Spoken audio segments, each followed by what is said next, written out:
Hello friends, I'm Beatriz, your host here on Beatriz Book Nook, and today I think I'm bringing you the most special video I have ever made on this channel. I'm going to talk to you about my top 8 favorite books of all time. I'm going to be doing some honorable mentions, but those are going to be at the end. But honestly, these books, if I have to be described as someone, I think that these books do compile my reading taste. These are the books that do represent myself and what I do enjoy in reading and why I do enjoy reading so much. And these are the books that kept myself reading and that made me who I am today as a reader. I have a very varied pile. I tried to put together all of the books that I really enjoyed in the last years, but this is honestly a mix of books that I have read in the years that have passed and that have stayed with me until today. You will know some of them already. Some of them I talked to you all about very frequently. You know, I'm a very big fan of them, but some of them are some hidden gems that I have that made me who I am as a reader and that I think I am prepared to share them with you. Honestly, this is not a vulnerable video, but these are some of my favorite books of all time. I'm not that old, but these are the books that I'm going to be keeping with me throughout all of the years and that are part of my permanent collection and that I will never give up because they definitely had something in me. They did touch my heart and they are my favorites. So because they are my favorites, you are allowed to have very different opinions than what I have, but please be mindful. If you do have a different opinion than my own, share it with respect. Don't be mean. Just because I love these books doesn't mean that you have to. And we are all different human beings, and luckily we do have all different tastes. So saying this, I'm going to start by sharing with you the first book that I want to talk to you about. Funny enough, this book I haven't talked a lot about, especially because I haven't finished it, but I know I'm going to keep this book forever and ever, and I want to reread it. And this is a book that I'm just currently reading and that definitely touched my heart because of the topic of it and because it very much represents what I'm feeling, how I want to delve in the world, and that book is Welcome to the Hyunam-Dong Bookshop by Hwang Bo-Reum. I think Korean authors have a very interesting way of making books and writing books. They definitely do not do them as we normally see. They have a touch that make them feel very emotional to me. And in this book we are following a woman who her life is not going well and she decides to drop everything and create her own bookshop, and that is the Hyunam-Dong Bookshop that she opens. In the beginning is very hard for her. She only does what she wants, what she likes, until she figures out that for her to have clients, she also needs to put out what other people want. Why I think this is going to be one of my favorite books of all time. Honestly, I haven't finished it because I don't want to part with it right now. I am all holding such a big emotional, I don't remember the word, but this book is definitely a big emotional book for me because I definitely feel what she's doing. I have a dream. I always had this dream. I wanted to work with books. I didn't follow that dream when I went to university because there are some disciplines that I did not want to take in my high school, while I could have studied for that. But nowadays I do regret it quite a lot, and on this book, this brings me hope. This brings me hope because this is something that I'm dealing with, and it brings me hope because I see in this book what, if nothing else goes right, I might be able to someday open my own bookshop or my coffee shop and bookshop and be like Youngjun and have and build her own dream job. So honestly, this book talks to me a lot, especially because it's very special to me and it's very specific to me. It was very much recommended with me in mind and no one else, and I just think that this book was the perfect book for me. It arrived at the perfect time, and I think that is the reason why I'm going to keep it with me forever. The next one, you already know it, everyone knows this, but one of my favorite books of all time is Fourth Wing by Rebecca Yarros. I know this is not the best thing in the world. This is nothing like extraordinary. It doesn't bring anything new into the scene. But as someone that hadn't been reading for a long time before I read Fourth Wing, I had never read anything with dragons. I had never read something like this. This to me just provided me, at the time that I read it, all of the emotions that I do want and I do need when I'm giving a 5-star. And that is why, until today, I still think about this book. I still have it in my heart. I still have the ending with me. I have the second book with me all the time also. This is a series that definitely I know it's nothing extraordinary, but it touched me in a way that I know I will never be able to let it go. So Fourth Wing, although it's nothing special, I know a lot of people think that. To me, it did give me that serotonin and the things that I wanted from the book. I definitely got them. And that is why it's, I think, now one of my favorite books of all time. And that is my opinion. If you don't agree, that is up to you. And I'm fine with it. Why I love it so much. I do enjoy the characters. I do think they are annoying at some points, but I do think that they have their motives. I do especially enjoy the dragons. This is, as I've said, was the first book that I have ever read with dragons in it, and I think this book opened up a full-on range of books for me that I did not know that I enjoyed. Also, this has a setting that I love very much, which is the war kind of setting and the military kind of setting. So I do enjoy that a lot. In the beginning, they also go through trials and all of that, and that is something that I also enjoy. So this book to me has all of the little topics that I do enjoy in books when I'm reading. So that is why I think it kept with me. And also the emotional damage that it made me, or that it put me through, that is something that I would never be able to get through. So Fourth Wing is also one of my favorite books of all time, and I am not ashamed of saying it. Another book that I think I talk about very often, but maybe that's only in my mind, and that it's one of the books that did put me through reading. I read it when I was younger, and I know maybe if I read it today I wouldn't feel the same things, but that book is The Gilded Ones by Namina Forner. I think this book, at the time that I read it, I was at the perfect age, at the perfect time to read this book. Until today, I can still see one of the scenes in my mind every time I think about this book, where they're fighting their enemies and they are winning. Not just that scene, but the scene where she goes to the gods. I can still see that in my mind. And honestly, if I still can see that in my mind, I think we are really in a point where we can say this is one of my favorite books. Because a book that you can still visualize in your mind until the end of your days, because many years have passed since I read this one, I think it's a book that is going to be staying with you forever and ever and ever. And this is one of them. I can still see them battling. I can still see our main character's Decca, all of her troubles, all of the hard times that she went through, because honestly, this just kept with me. There are many books that I have read that I'm not able to remember fully, but this one is definitely one that I'm able to remember, and that sadly I haven't yet picked up again, but very, very soon I hope so, that I can do it. But this one, I think it was the beginning when I started reading that this one definitely got, I was able to discover one of my big passions in books, especially in fantasy books, which is the military setting. This one has it, and I think that is what makes me love this book so much. Also, the characters very enjoyable, very cute, hard workers. I think they are very enjoyable once again, especially the romance. I am not a big fan of romance, but this one, romantasy, very small romantasy. The romance is a very secondary plot, so I think if you do enjoy that a lot more, I think you would enjoy this book. But definitely a book that I'm going to keep with me throughout the years, because I haven't yet forgotten the scenes on it.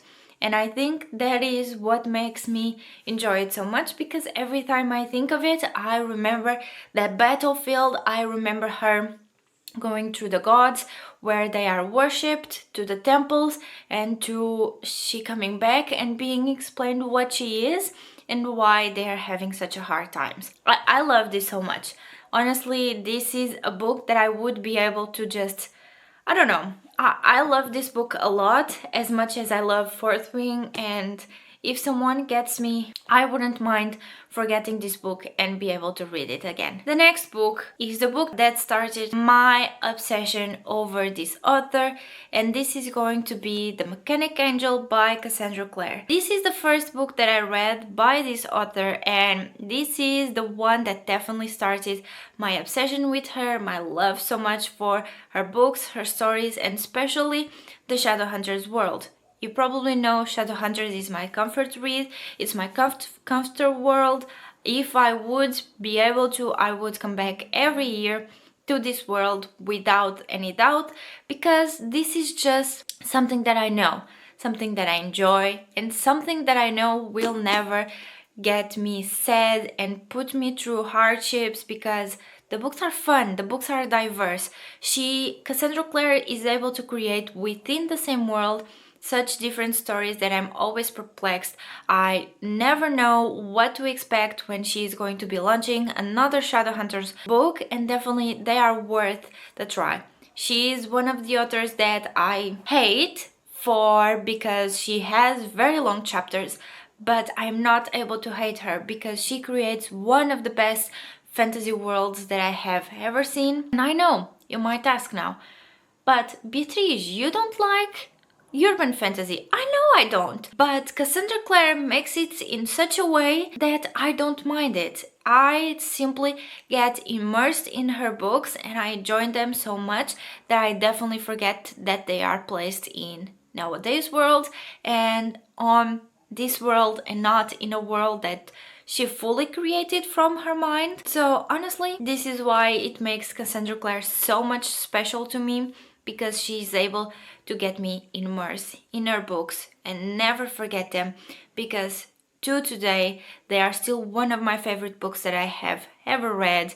And The Last Hours trilogy, which is the last trilogy that she has published for the Shadowhunters world, is definitely my favorite one, and I just love her so much. I think that Cassandra Clare was also one of the authors that helped me read more, to help me delve into reading, because if I have not read The Mechanic Angel, I know I wouldn't have ever had this such fun experience that I have with this author. So thank you, past Beatriz, because you choose to pick up this book and not another one. Let's now enter a realm that I don't think everyone knows that I have read, and this is a very funny one.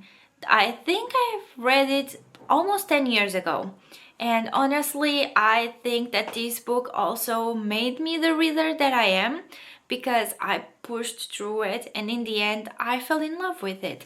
And in here we are talking about Pride and Prejudice by Jane Austen. I read this book for school. This was almost like an assignment. I had to dissect this book, understand its title, understand what the author meant, what she was going through, and why there were all of these hardships. In the end, I just fell in love with the book, because the characters, Mr. Darcy and Elizabeth, they were able to pull me through to the story and to maybe think, maybe I do love romance. Maybe I should give it a try. And this book has kept with me for many years now. I still think of it occasionally. It's not a book that, like the other ones that I have talked so far, I still remember very frequently its scenes. It's not one of those, but it's a book that if you ask me, what is a book that you remember that you loved? I will definitely say Pride and Prejudice by Jane Austen, because at the time I just thought in the beginning that I wouldn't like it, and in the end I fell in love with the characters, I fell in love with the author, and I just knew that this was a book that I would keep with me forever, because definitely worth the time of reading and sometimes the hardships of understanding what Jane Austen wanted to say. But a book that was read for an assignment, but that has been kept with me throughout the years. I think I have by now at least 2 or 3 editions of the book because that is how much I loved it. One of the other things that I want to say why I love this book so much is because for the time that it was written, this was a book that was very outrageous.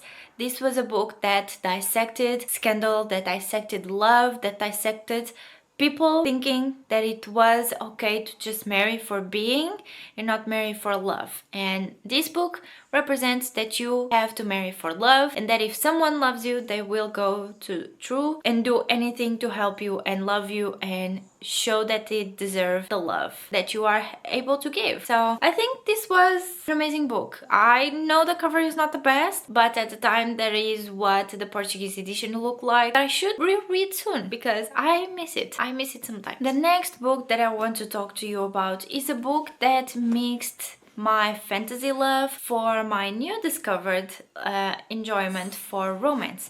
That book is Lovely War by Julie Berry. I think I have recommended this book so many times, and this is a book that made me understand that I enjoyed historical books, that I enjoyed books that talked about the past a lot more sometimes than I enjoyed books that talked about the present. Why I enjoyed this book so much? This book was told by the perspective of the gods that were dealing with the lives of the humans that were on the World War II, if I'm not wrong. And in this book we are trying to understand if in the end does love conquer war, because we are following 2 couples and they are very different couples, but they meet during the war times and they have to go through the hardships of the boys being in the war. One of them is a black representative. He's a black man, so the girl has to deal with the fact that he is a black man, and at the time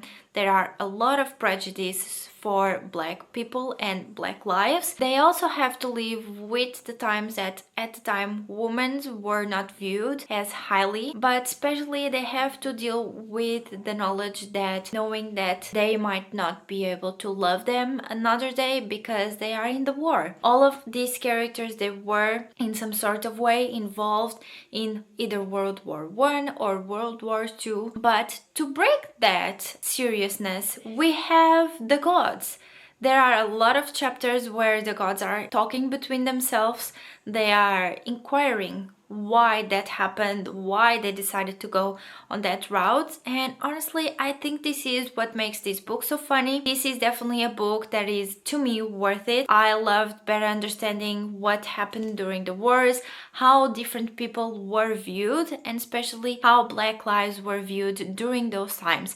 And at times this can be a bit harsh and can be a bit hard to read, but just keep in mind the author Julie Berry is just representing what happened and how were lives during that period, and definitely she does a really nice job on that. And that is why I think I love this book so much, because it represents my love for historical, which I'm not the best at history, but I do love to read about the past events that happened in the world, and this book helped me discover that. Next we have a book that I definitely read before my dislike for romance initiated, and that is The Do-Over by Lynn Painter.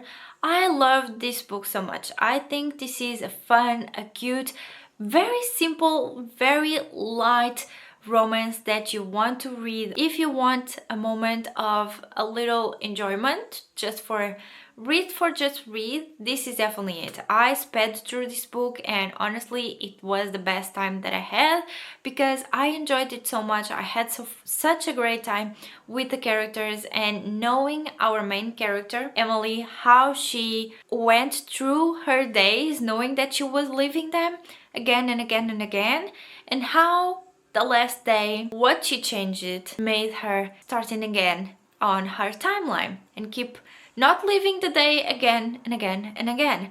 Honestly, this book to me is a book that I love because it was fluffy, it was cute, it was everything that I needed at the time. And honestly, I am sad I cannot reread it again because I would love to feel what I felt in here, the giggles, the lightness and the enjoyment of a teen relationship. Last but definitely not least, if you are a K-pop lover, you know who recommended this book. If you aren't, it's fine, I'm going to be recommending it to you. But we do have Almond by Won Pyong-sun. This book is, if I'm not wrong, the heaviest book that I have on this list. Why?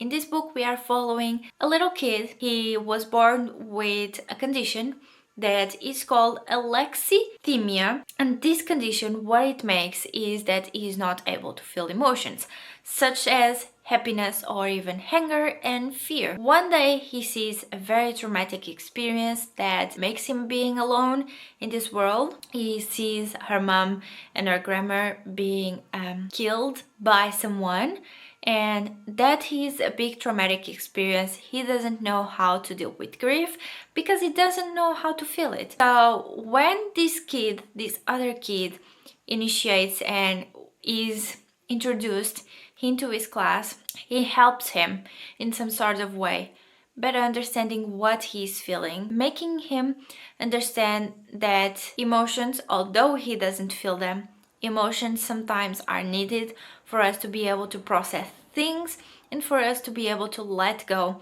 of some events. Obviously, something as losing someone is very, very hard in this situation. That is why I think this is one of the hardest books that I have and one of the toughest books to read that I have on this list, because this deals with a lot. And just some trigger warnings: there is family passing, there is grieving, there is all of those emotions that our main character is not being able to feel them, and we follow him in his journey to better understand him. It does take some bad paths, but it also does take some good paths, which is the normal way of living. We do choose good things and bad things sometimes. But definitely a book that it's being kept with me for many years now, because I am not able to forget that I read a book about a kid that was not able to feel emotions, because I am a very emotional person and I don't know how I would do if I was in a situation. So it was very much an interesting way to see life and to see and understand how it is if you weren't able to feel what you feel. Besides this book, I just want to give two honorable mentions to two. One is a book and the other one is an author. The first one is going to be The Night Circus by Erin Morgenstern. This book really helped me and really taught me that I love carnival and circus type of settings, and I really need to read more books with those settings, because this was the first one and I definitely fell in love. So I think this is a book that deserves an honorable mention, because from it I was able to take and better understand some of my interests and some of the things that I do enjoy when it comes to books. The other one, though, she deserves the most honorable mention besides Cassandra Clare. We have R.F. Hwang, and almost all of her books brought me some type of emotion. So I think this is time for me to show you how much I do enjoy this book. Yellow Face, I hated the main character, and honestly I do applaud R.F. Hwang for making a main character that most of her readers despised. Babel was such an interesting book, but very dense read, where you not only talk about this world where words are magic, but you also talk about colonialism and countries colonizing other countries, such as the United States, or what they represent here as the United States colonizing Asia, mainly China, and how people take part in it. The other one is going to be The Poppy Wars. If you know, you know, this book is not for everyone. This collection is definitely not for everyone. But since the moment that I've read, it has been kept with me from that much time. I bought Babel almost as soon as I have finished The Poppy War, because I just wanted more from the author, and I know Babel would be the perfect mix of what I wanted versus what I was enjoying at the time. I have not read the second book from The Poppy Wars, which is The Dragon Republic, but the first one also brought to me again the military vibes that I so much enjoy in books, and definitely one of the books that I will keep and will take with me forever and ever. And that is why R.F. Hwang deserves this honorable mention, because I have almost all of her books. And I am not ashamed because she is a damn good writer. This was a very hard pile to compile. Ha! Funny. It was not intended. But definitely it was funny to know and to see how much I love these books and to delve a little bit back to the time that I read them. Some I have almost forgotten, some still are in my mind, but they all have a reason why they are my favorite books and why I enjoy them so much. In my mind, all of this video made sense. I am so happy with how this turned out. I am happy and I hope you did enjoy to know a little bit more about myself, my favorite books, and definitely books that if you haven't known, you can take up and put on your TBR piles or on your recommendation piles, because I do recommend all of the books that I just talked, because once again, they are my favorites, and if I wouldn't recommend them, who would I be? But they are not for everyone, 100%, especially some of the books. They are quite heavy, but they are my favorite ones. And with these, friends, this video has come to an end. I hope you enjoyed it. I hope you had fun watching me talk and reminisce about the books that I have read over the years. So until the next time, I hope you have an amazing day, night, or evening, and I'll see you all in my next one. So bye, friends!